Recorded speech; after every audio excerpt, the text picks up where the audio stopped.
Hi, willkommen bei Models of Krieg. In diesem Video präsentiere ich den Bau eines Jagdtigers. Der hier verwendete Bausatz ist von Takam aus der Blitzreihe. Die Blitzreihe ist eine abgespeckte Variante der normalen Bausätze, damit diese deutlich schneller fertig sind. Es wurde jedoch nicht bei der Qualität gespart und es sind, was mittlerweile mehr oder weniger Standard ist, auch Fotonetzteile dabei, sowie ein Metallrohr neben den Plastikteilen. Der Bausatz kommt mit einer Standard-Schwarz-Weiß-Anleitung und den typischen Hinweisen daher. Mit knapp 28 Bauschritten mit 2 Baumöglichkeiten, also der 8-8er oder der 12-8er, ist der Bausatz, wie vorhin erwähnt, ziemlich übersichtlich.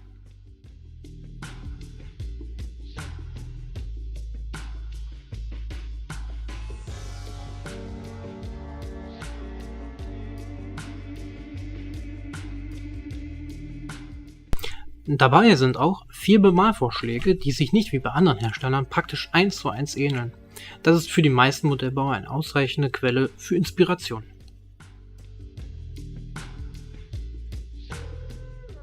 Jetzt kurz zu den Highlights. Man hat für die Einzelgliederketten einen Rig zum Kleben, was die Arbeit erleichtert und einen korrekten Aufbau garantiert. Die Kettenglieder, die ziemlich gut ausschauen.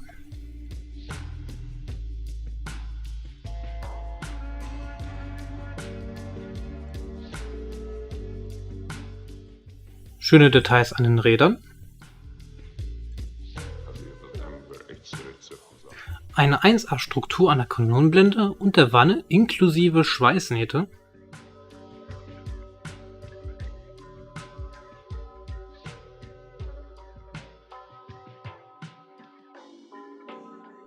Die vorhin erwähnten Fotonetzteile, zwar nur die Gitter, aber es reicht.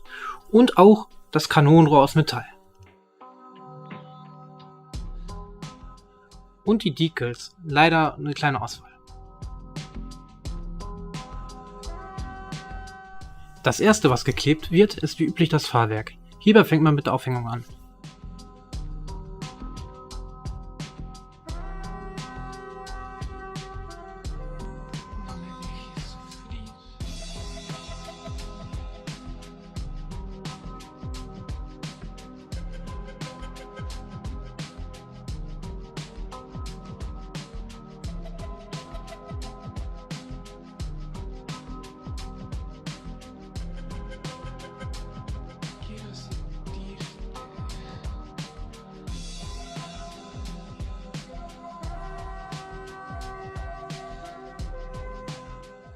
Kurzer Hinweis: In der Anleitung ist nicht klar ersichtlich, wie auf der anderen Seite die Aufhängung angeklebt werden soll. Die Teile müssen einfach auf derselben Höhe sein wie auf der anderen Seite. Testet daher vor dem Kleben.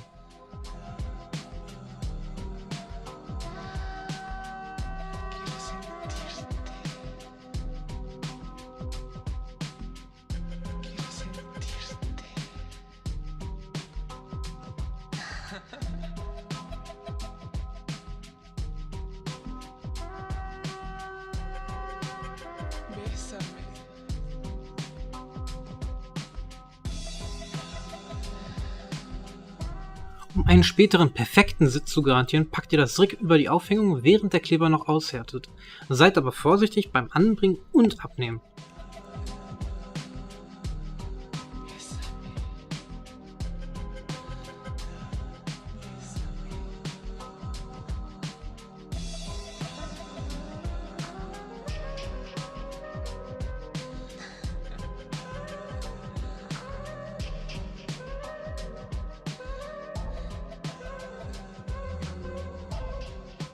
Das nächste Bauteil ist der Sockel für das Antriebsrad.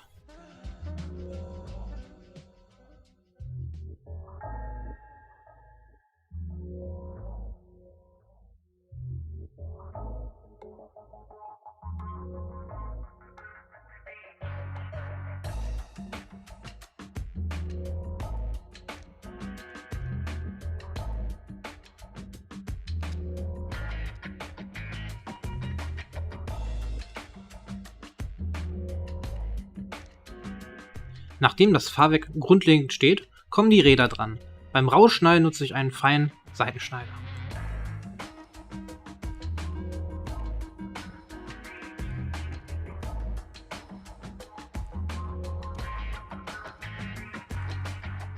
Zum Kleben kommt der klassische Revell-Kleber zum Einsatz, da dieser einen sehr starken Halt produziert.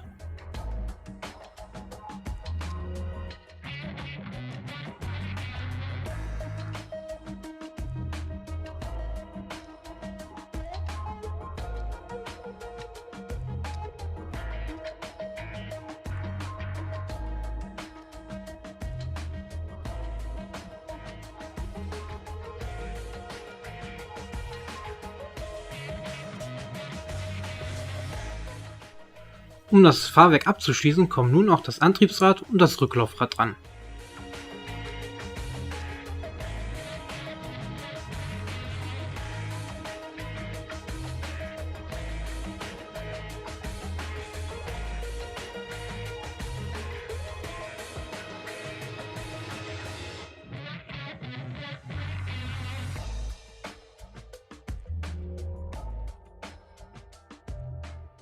Diese werden jedoch nicht direkt dran geklebt, sondern an das Rig befestigt, um die Ketten später korrekt platzieren und dran kleben zu können.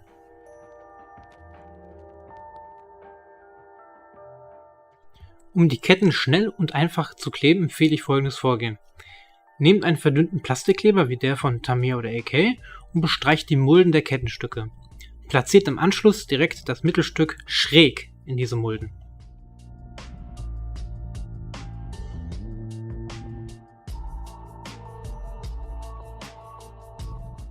Nehmt dann das nächste Stück und bewegt es unterhalb des Mittelstücks und senkt es, sodass beide ineinander einhaken.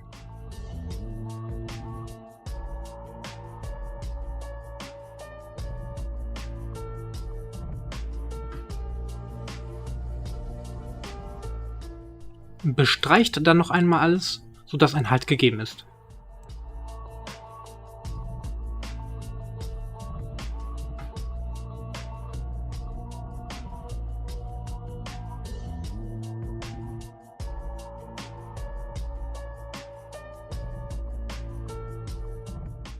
Nachdem die nötigen Stücke verklebt sind, können diese an die Kettenhalterung angeschmiegt werden. Das ist der große Vorteil des verdünnten Klebers, dass diese noch gut verformbar sind.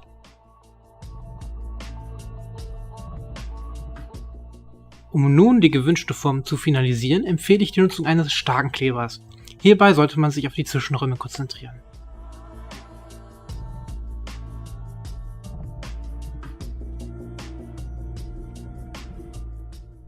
Nach rund 1 bis 2 Stunden kann man mit den Ketten fertig sein, was für Einzelgliederketten meiner Ansicht nach voll in Ordnung ist.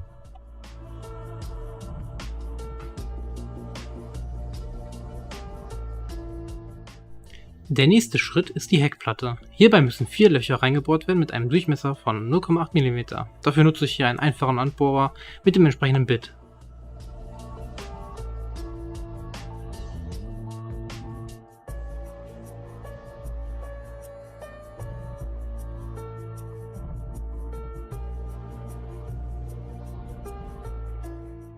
Im Anschluss kommt nun der Wagenheber dran, der an der Heckplatte mit einer Halterung befestigt wird.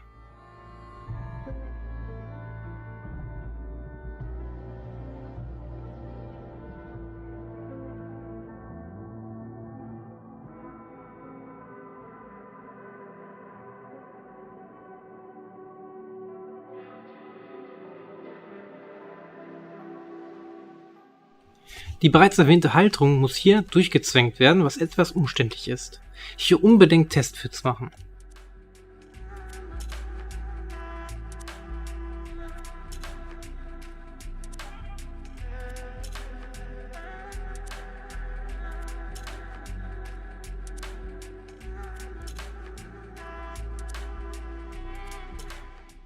Am Ende muss der Wagenheber noch fixiert werden, damit er nicht rumwackelt.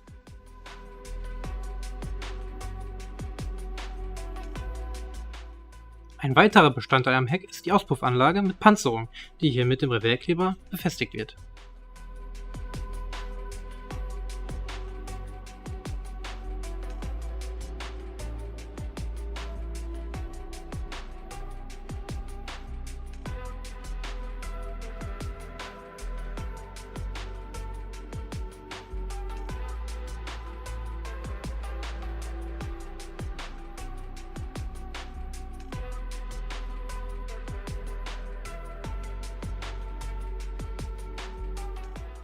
Die sogenannten C-Haken oder Schlepphaken klebe ich hier nicht beide dran, damit es etwas interessanter aussieht.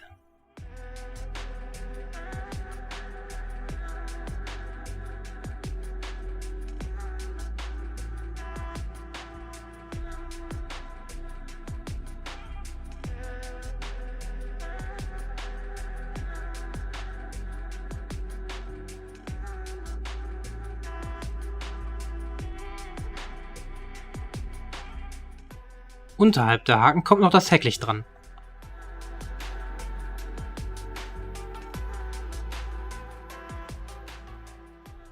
Jetzt kommen noch Zusatzteile an die Panzerung der Auspuffanlage. Die 4 kleinen Teile an den Seiten sind ziemlich schwierig zu handeln und hätten ruhig eine Vertiefung bekommen können. Deswegen unbedingt Geduld mitnehmen.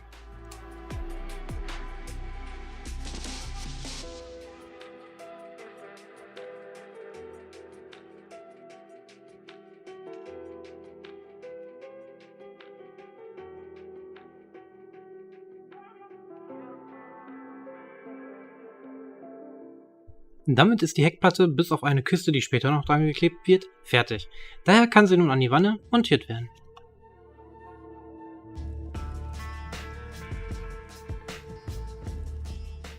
Nun kommen wir an den oberen Teil des Jagdtigers. Als erstes Teil kommt die Bosch Frontlampe dran. Diese besteht aus 4 Einzelteile, die ich hier nun einfach an der Wanne befestige.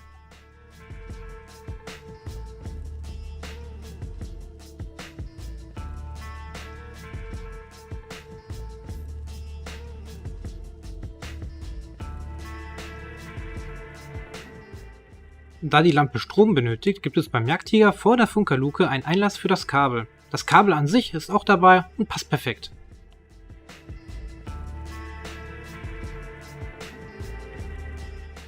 Nach der Lampe muss man sich nun für den Status der Kanonenhalterung entscheiden, entweder offen oder geschlossen. Ich wollte diese jedoch offen darstellen.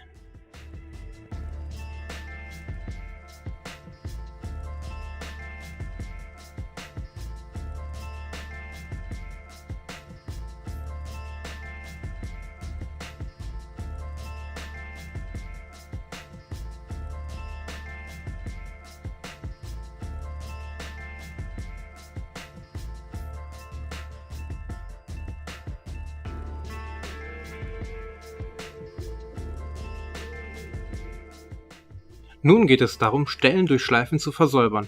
Hierbei nutze ich 800er Schleifpapier.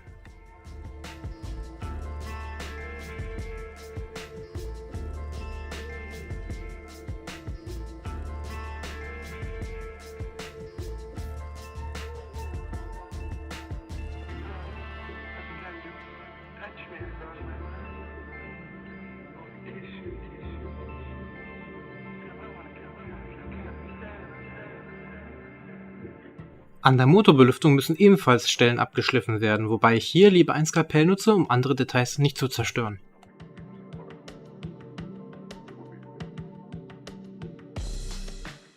Dieses Teil hier muss vollständig entfernt werden, dabei nutze ich ebenfalls das Skalpell.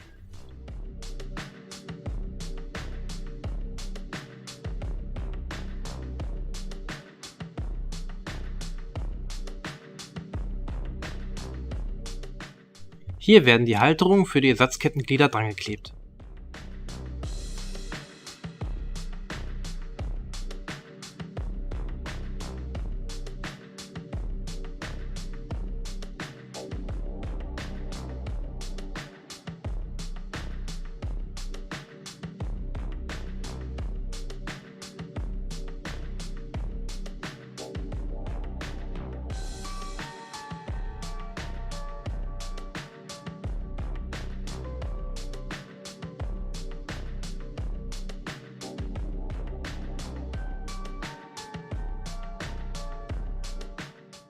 Jetzt wird der Kommandantenwinkelspiegel montiert. Ich habe das Fernglas nicht montiert, weil ich das so spannender finde.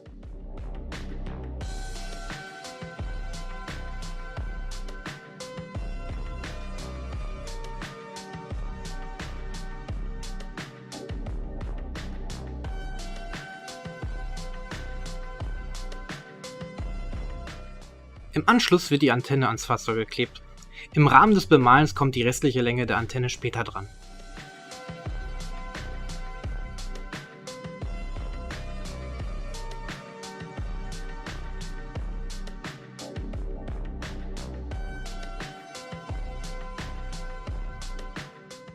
Die Kommandantenluke stelle ich offen dar, da hier der Kommandant nachher zu sehen sein soll.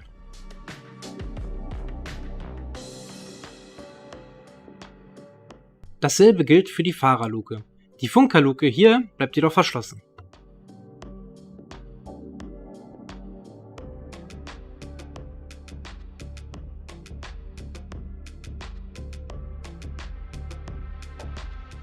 Nun wird die Optik des Schützens montiert.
Die restlichen Winkelspiegel werden direkt von innen heraus montiert.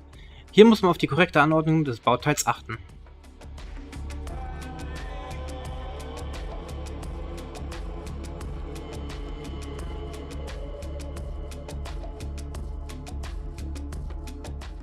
Danach können auch direkt die Abdeckungen platziert werden.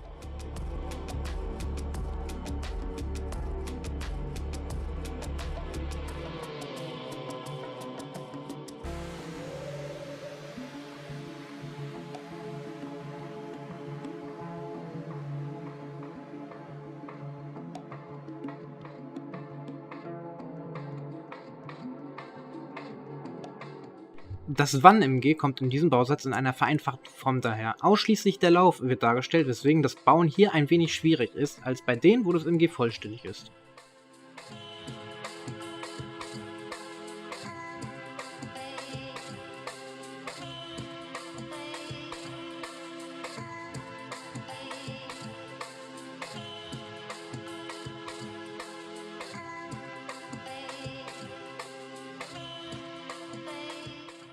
Die Kranhalterungen, vor allem am Heck, sind recht klein und haben hier auch keinerlei Vertiefungen, weswegen hier erneut Geduld nötig ist.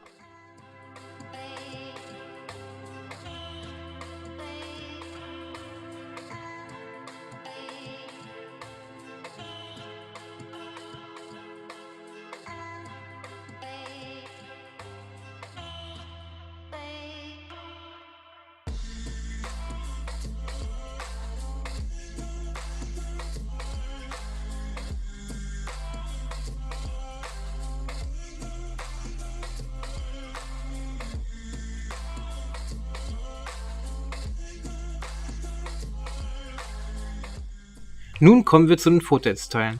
Schneidet es aber nicht so wie ich direkt aus, sondern entfernt zuerst die Folie.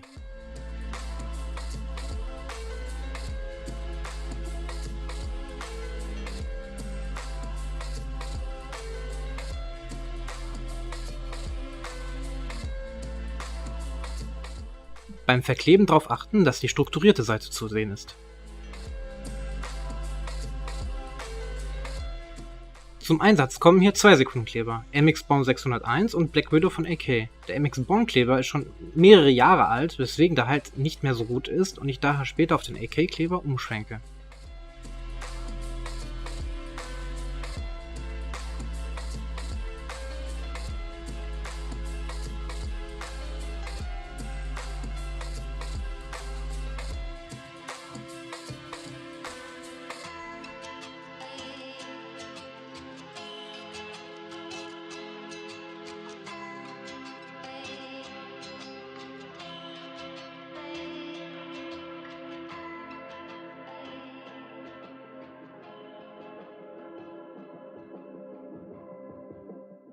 Da dieses Kit ein Reboxing ist, sind auch Teile dabei, die nicht verbaut werden sollen, wie das Heck-MG, so Fliegerabwehr. Weil ich die Optik mit besser finde, klebe ich es mit entsprechenden Referenzbildern zusammen.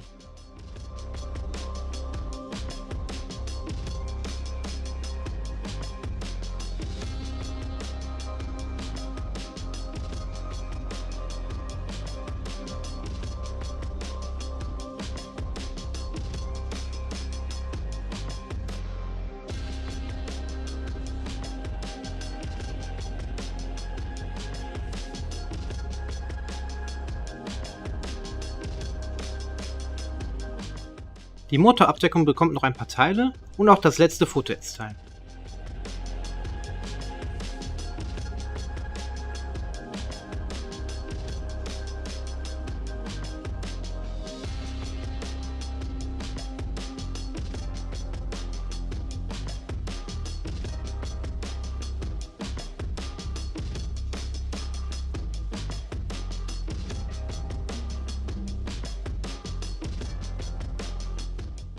Das Gute an Abdeckung ist, dass die Kranhalterungen hier Vertiefung haben.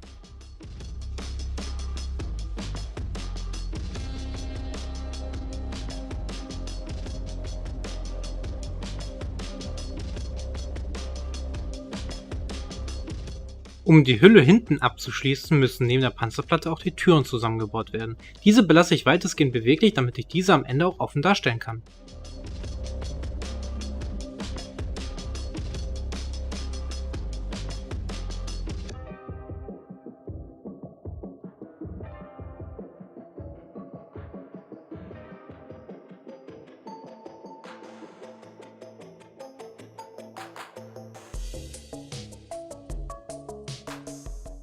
Die Türverankerung, nenne ich mal so, fixiere ich mit einem Revell-Kleber. Die Türen sind bereits über die Scharniere eingeklemmt, wodurch diese sich nun bewegen lassen.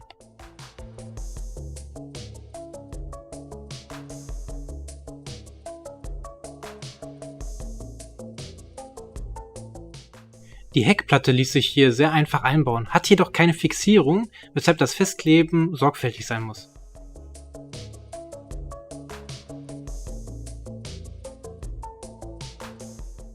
Im selben Schritt wird auch die Motorabdeckung dran geklebt, was nötig ist, um die korrekte Platzierung zu gewährleisten. Nun kommen wir zu den inneren Werten des Jagdtigers.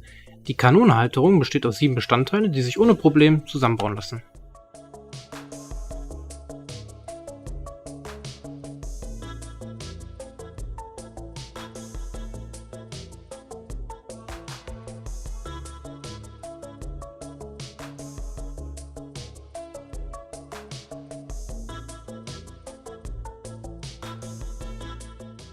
Als Kanone habe ich mich für die L660 12,8 cm entschieden. Diese benötigt laut Anleitung eigentlich den Heckaufbau über der Motorabdeckung, ich finde diese aber ziemlich hässlich, weswegen ich hier abweiche. Zum Kleben nutze ich hier eine große Menge Sekundenkleber, welcher über Nacht durchtrocknet. Die größte Problematik hatte ich bei der Frontpanzerung. Diese zwischenzubekommen ist ohne Abschleifen praktisch unmöglich und ein bekanntes Problem.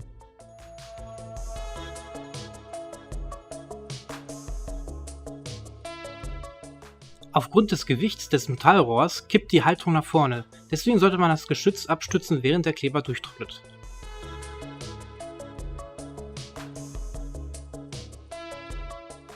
Das Kanonenendstück wird ebenfalls mit dem Sekundenkleber befestigt.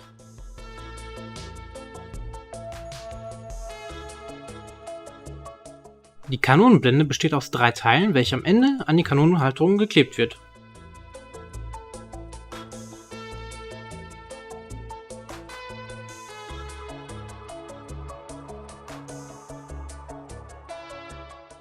Nun, da alles soweit ist, kann die Wanne wenigstens temporär platziert werden. Dadurch kann die Blende nun auch fest montiert werden.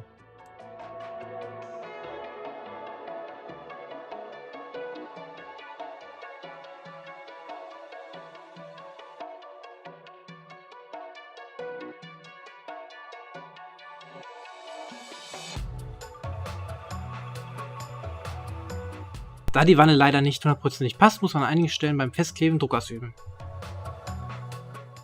Da nun der Panzer praktisch fertig ist, bis auf Accessoires, fange ich an, die Gitter mit der Pinzette einzudrücken. Diese wurden auch in echt durch drauf rumlaufen verformt.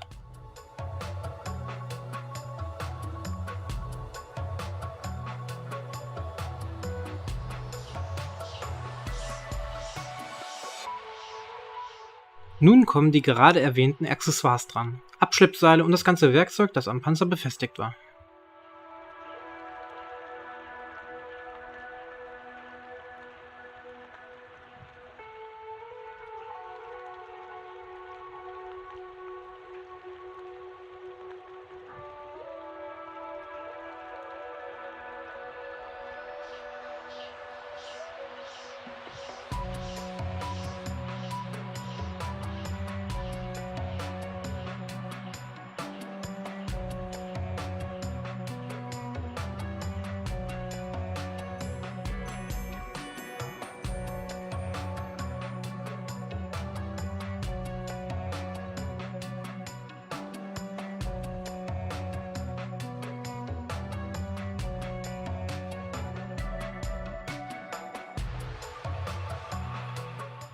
Nun kommen auch die Ersatzkettenglieder dran. Hier lasse ich einige Stellen frei, damit es abwechslungsreicher aussieht.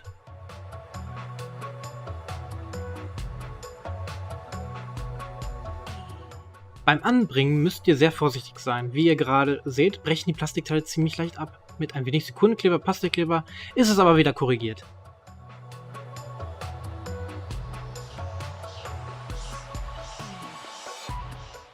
Da die Montage nun beendet ist, möchte ich noch einige bauliche Veränderungen durchführen. Zum Beispiel möchte ich an der rechten vorderen Seite keine Abdeckung der Ketten.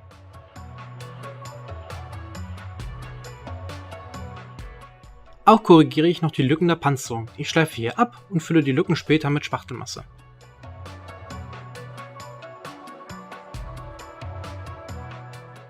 Um Flamecuts oder Brennschnitt auf Deutsch darzustellen, nutze ich Feilen, Skalpell und verdünnten Plastikkleber. Der Plastikkleber soll die Übergänge weicher machen.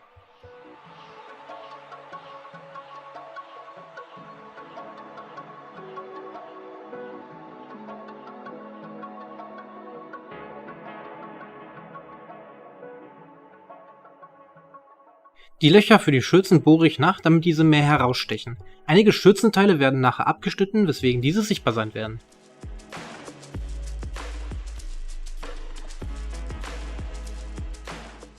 Die fertigen Löcher werden auch mit dem verdünnten Plastikkleber bestrichen, um Schmutz zu entfernen und die Übergänge zu verbessern.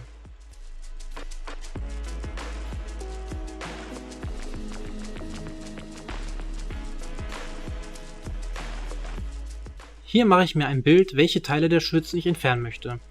Hierbei nutze ich meinen Seitenschneider, obwohl hier ein Dremel oder ähnliches besser gewesen wäre. Da habe ich einfach in dem Moment nicht dran gedacht.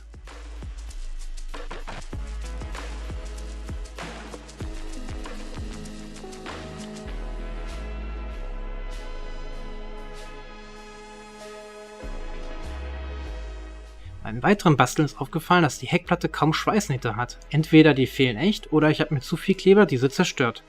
Als Ersatz nutze ich Liquid Green Stuff, lasse diesen kurz anhärten und verforme es mit einem umgebauten Skalpell mit Messingspitze.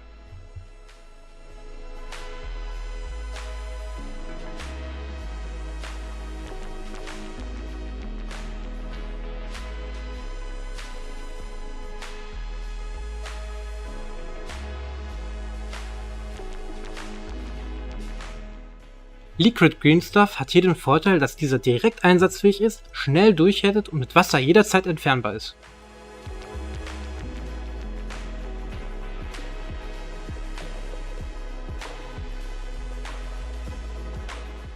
Als letzte Ergänzung brenne ich Löcher in die MG-Läufe.